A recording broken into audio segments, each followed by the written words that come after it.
Hey folks, how are you doing today? Now, welcome to this episode of The Grow Show. Now, The Grow Show podcast is here to help you grow yourself, grow your business, and grow your community. And today, I am joined by the fantastic Zoe Knight from Zoe Knight Coaching.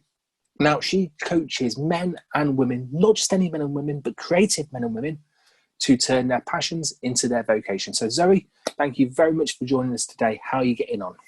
I'm doing really good, thank you, Gary. Thank you for having me today on your show.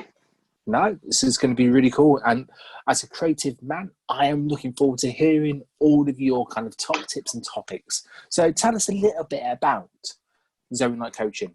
Who are you and where you come from? Who am I and where do I come from? Big question. That reminds me of a song we used to do at school. You know, when you used to go camping. Like, where did you come from? Where did you go? That's a Cotton Eye Joe song. See, I was going to say my mind went to Cotton Eye Joe straight away. Yeah, but there was one where you did like you were canoeing and you shouted it at other schools. I told you I waffled. I've straight away gone into waffling. So let's have a chat about you. So how did you get into coaching? What's your story? What's my story? Well, I've always sort of been that person, you know, when I was at school, I was the agony aunt because I would listen to people. So it's sort of a natural behaviour of mine. I fit into that role quite well. But what got me into it was the breakdown of my marriage, actually. Okay. So it's something I've thought about for a long time, getting into coaching. But I had taken on other people's fears, I guess, and other people's opinions, worries about being self-employed, worries that I would do it, whatever. So I didn't do it. And when my marriage broke down, the month that we decided we were going to separate was the same month I went to London and did my first course in coaching and have never looked back. So it was really quite like a bit of a cut in a tie for me, and off I went. Yeah, it was quite clear. And before the kind of breakdown of your marriage, did you have an inkling about coaching? Or so kind of, that sounds like a big turning point. So which order did it come in? Well, so I'm a real people person. I love people. I'm very good at building rapport with people. I'm interested in people.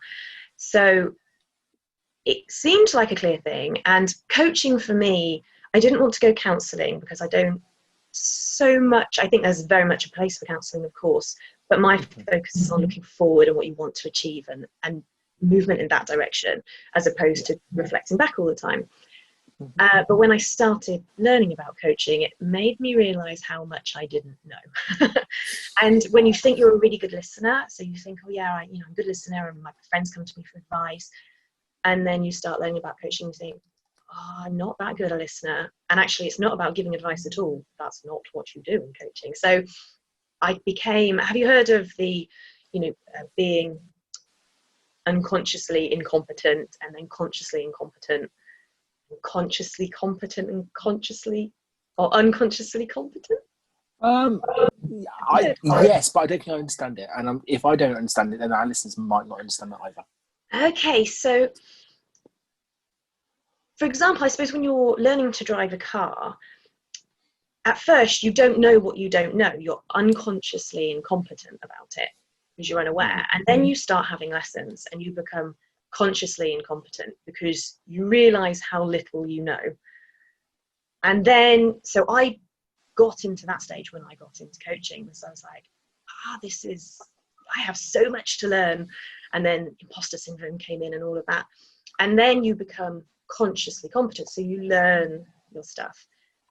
When you're driving a car, you learn, but you're still very aware of what you're doing, and then you become unconsciously competent because you're doing it. It's when you're driving and you're just having a chat and you get from A to B without even realizing. So you kind of go through these stages in lots of things. So yeah, I guess I was, coaching is for me and it'll be great and and then I started learning and I was like, wow, so much to learn. So now I would say I was probably at the top end of consciously competent. Okay. I'm good, but I've got a lot to learn still. And I'm just wondering, what is the difference between coaching and counselling? Because we've spoken about in different previous shows about the difference between mentoring and coaching, but what's the difference between counselling and coaching? Yeah, so for me, the best way I can describe it is coaching is looking at where you are now and where you want to be and how you get there. So it's forward looking. Counselling is looking at where you are now and looking at the past and what's happened to get you there. So there's Yeah. definitely a crossover, because a lot of the time you aren't moving forward because you're being held back because of something of your past. So there is a blurred line there. But for me, one is facing forward and one is looking back. But it's all at a point coming from where you are at in this present moment.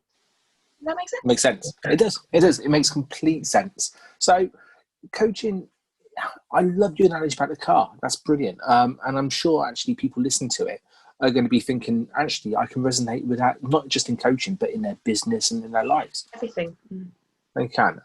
So tell us, talk about the journey between then and now. So you've kind of started to learn all these really cool skills, and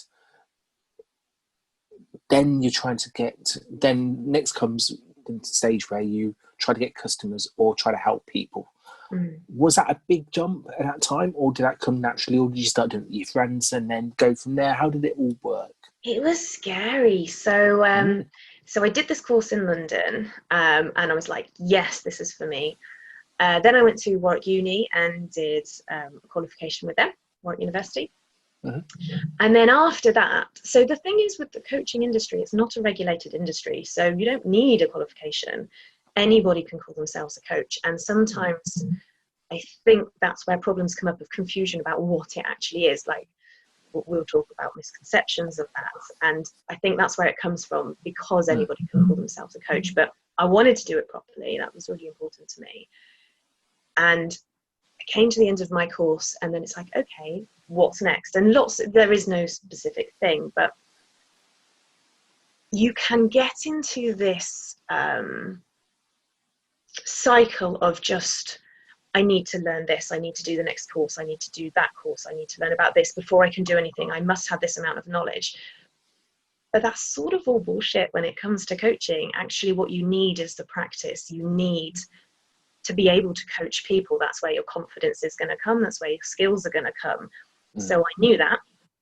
So I put all of my energy into just coaching. I did a lot of free coaching to start off with. I was really hungry for that. I've got a very busy life, so I'm a single parent now. So yeah, I was going to say, as you know, but you don't. I have children as well. I have two beautiful little boys. So I started building that up online. So I would go into lots of different groups and I would offer coaching, or I would comment. And actually, this was brilliant for me because lots of my clients to start off with were all over the world. America, Canada, Australia, Israel, lots of parts of Europe. And it worked for me because it meant that I could get my children to bed, and then I could coach in the evenings when they were asleep. So I was just fitting it in and making sure that I coached. I was still doing workshops, I was doing other groups, I was doing this, I was reading. But the bit that got me my confidence was doing the coaching. Yeah. So I built that, and then I got to a point where I knew that what I was offering was of value. And so I thought, okay, I need to start charging for this now. And then that's the next hurdle of like, oh, I can't take people's money possibly for this. And Yeah, I was smiling because I've been there. I get it. And the thing is, with the coaching, you can't really coach people and do the journey without doing all that work on yourself. So my personal growth over the past 2.5 years has been immense, and I love it, and it's awesome. But for me, going into that money mindset of, okay, you've got to charge people this, and it feels wrong because I love it so much, and it's like, I can't charge people for doing this because I love it. And so I then kept still doing it for free, and friends and family were like, you need to stop doing that. And I was like, but I get just as much benefit and joy out of it as they do. I have got over that. I now have paying clients, which is wonderful. And actually, when you get there, you have to, it's another mindset shift. Actually, they are paying, putting value on their self. They're valuing their own journey. And actually, they're more committed to that because they have placed value onto it. So yeah, I guess my journey has gone through that imposter syndrome, and then charging and doing talks. So I've done quite a few talks for different people's groups, and just my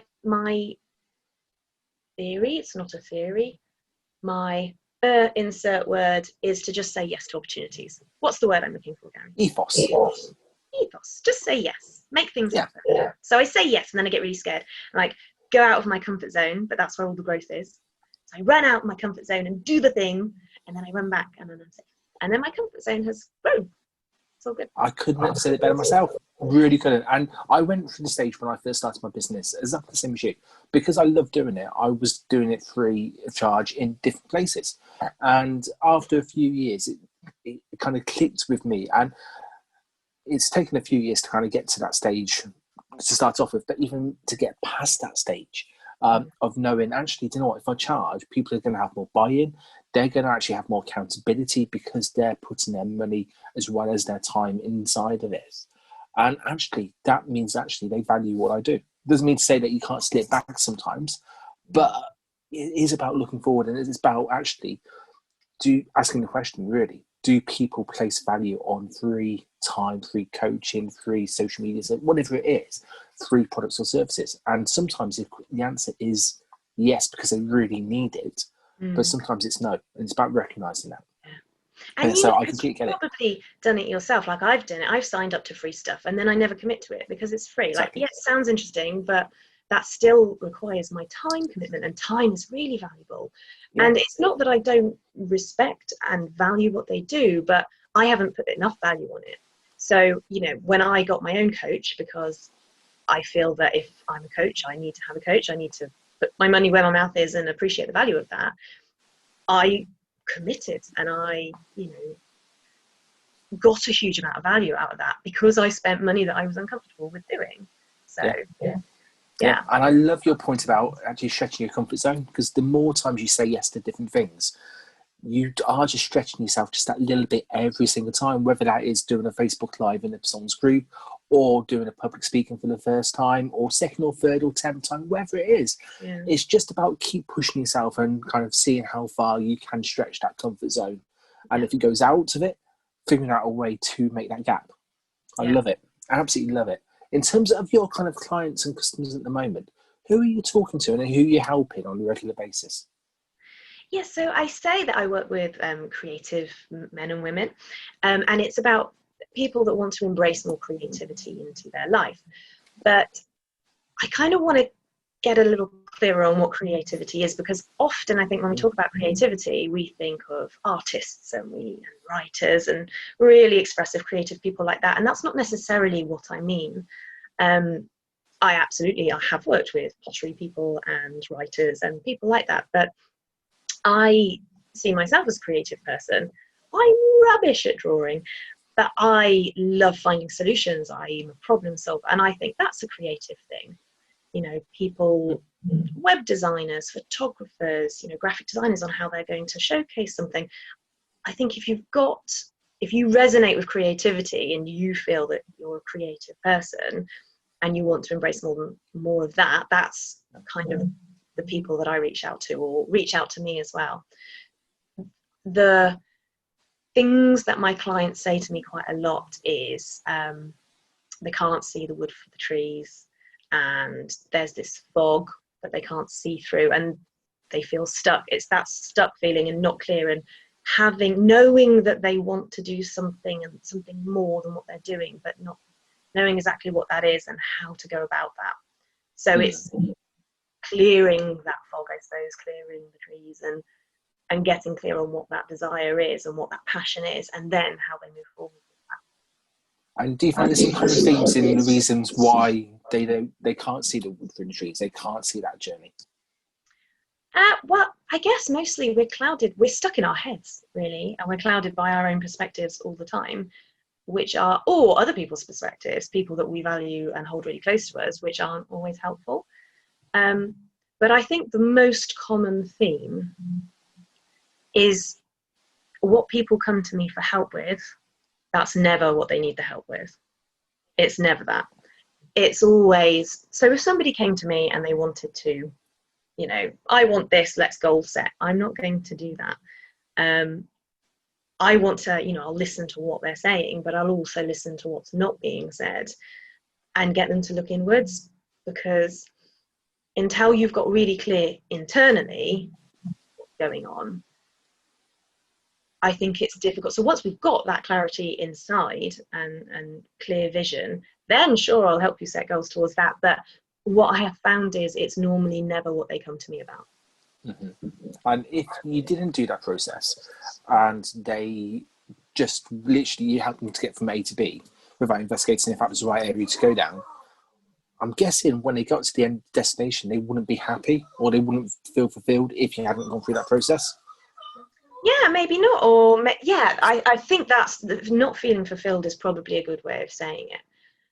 And it might be that they might get there because they do the goals because you've held them accountable. I don't overly like that. They should be accountable for themselves.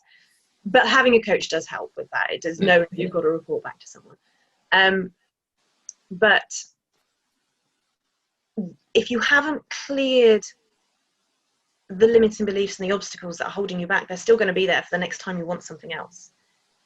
So if you haven't changed your perception or perspective around, your own self-talk or your negative beliefs or whatever it is, then they're still going to be there and show up in other areas of your life. So I find that if you're looking inwards and you start clearing that stuff, which can be quite uncomfortable, some of my feedback from clients is that I can make them feel quite uncomfortable, but in a very supported and safe way, which is great, because I guess with that discomfort comes some more freedom. I love it. Love it. I'm just trying, if you go right back to the start of your coaching kind of experience, what would happen? Where do you think you'd be if you hadn't taken that plunge, that initial kind of sign up to that coaching course?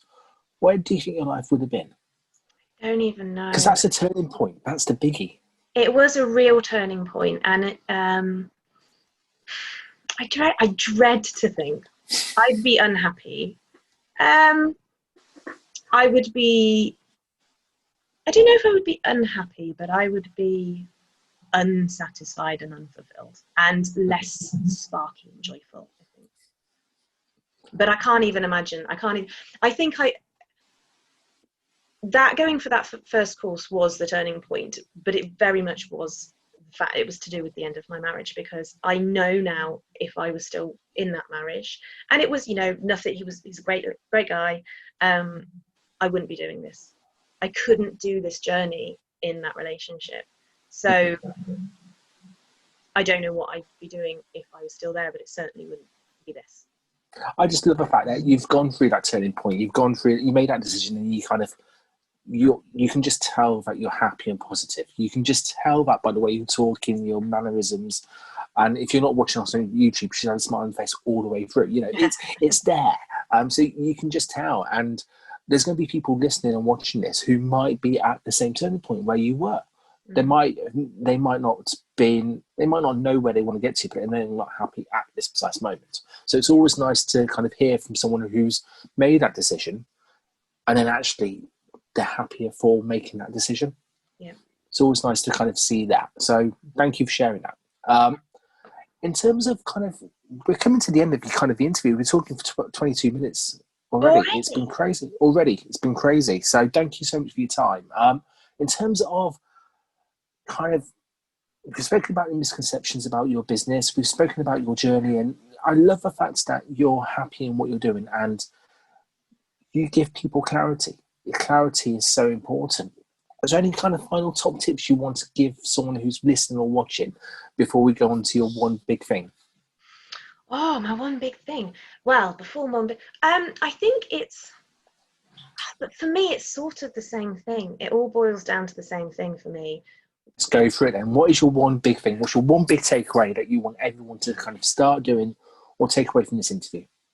I want people to start becoming aware, really listening to the thoughts that they're thinking, listening to the words that they say to themselves, listening to the excuses that they're telling themselves, listening to the questions that they ask themselves. Because I don't know if you know this, Gary, this is brilliant, but when you ask yourself a why question, your brain has got a job to do. It's going to find you answers like I need to go and find you answers. So if you're asking a why question of, why can I never do that? Why am I so rubbish at that? Why blah, blah, it's going to go and find you evidence to support that, because it needs to give you an answer. So if you're changing those questions, why am I so terrible at public speaking? If you just change that question to, what do I need to do to be better? Where can I learn how to feel more confident in public speaking? Then it's going to, can you feel the difference in that? It's going to find you an answer for that. Okay, well, you could go and speak with that person because they're really confident, or you could go and do a course ordered. It's finding you different answers. So listening and becoming aware of your thoughts and your feelings, because once you've got awareness of it, then you have choices. Then you can get more control. You can choose to think something different. You can choose to ask better questions. So yeah, for me, it's all about awareness, but that starts by listening to yourself. Brilliant. Absolutely brilliant. Thank you so much for your time today. I've loved it. Let's catch up again later on in the year, or maybe early next year. Can't believe that's gone so quickly. It's gone dead quickly, which is great. And that just shows so much more to say, Gary. Okay, you've got 2 more minutes. What 2 more minutes? Put you on the spot now. Did you want to kind of shout out before we go on social media links and websites and stuff? Oh, you God, right on the spot. Now it's pressure. Well, Get okay. those firing. Go on. Something that people talk about all the time to do with coaching is gratitude, and be grateful, and find your gratitudes, etc., etc. But they are really important, because all gratitude is doing is training your brain to look for the positives. It's a training tool, basically, and the more you see, the more you do see, if that makes sense. It's called the reticular activating system. So you're looking for other things that you're spotting of similar things all the time. I am now waffling, and that doesn't make sense. I'll clear that up on our next chat. But yeah, if you want to start feeling better about yourself, and you've got all these negative thoughts, you've got aware that you've got these negative thoughts, then start gratitude. Even if it's something as simple as, I have got a roof over my head. Most of us can say that. And actually, that's something to be grateful for that many people in the world don't have. So you can really, really bring it down. I've been grateful that I can look out the window and see blue sky. You don't have to be grateful for really big things, but it will start training you to see more things to be grateful for. And it was just spiral. It will spiral up rather than spiral down. You know what? I reckon we could do a whole interview just about that. So let's make that the topic of the next one. Zoe, thank you very much for your time today. If people want to find more information about you, have you got a website? Are you on social medias? Now is the time to throw any links out there. Okay, so my website is www.zoeknightcoaching.co.uk. Very simple. My Facebook page is Freedom with Zoe. I do believe. I'm sure I can give you the link. I tell you what, if you throw me over the link, I will put it into the show notes, so it makes it dead easy for people to find it. Perfect. It's Zoe Knight Coaching is my Facebook page, but the little @ symbol, I think that's how you find things, isn't it? I'm pretty sure that's all I did was type in Zoe Knight Coaching and it came straight up. So it was absolutely fine. Absolutely fine. Honestly, thank you so much for your time. Everyone who's listening and watching, please check Zoe out. And this isn't the last you're going to hear from her on The Grow Show. Zoe, thank you so much. Thanks, Gary. Have a lovely day. And you. Bye.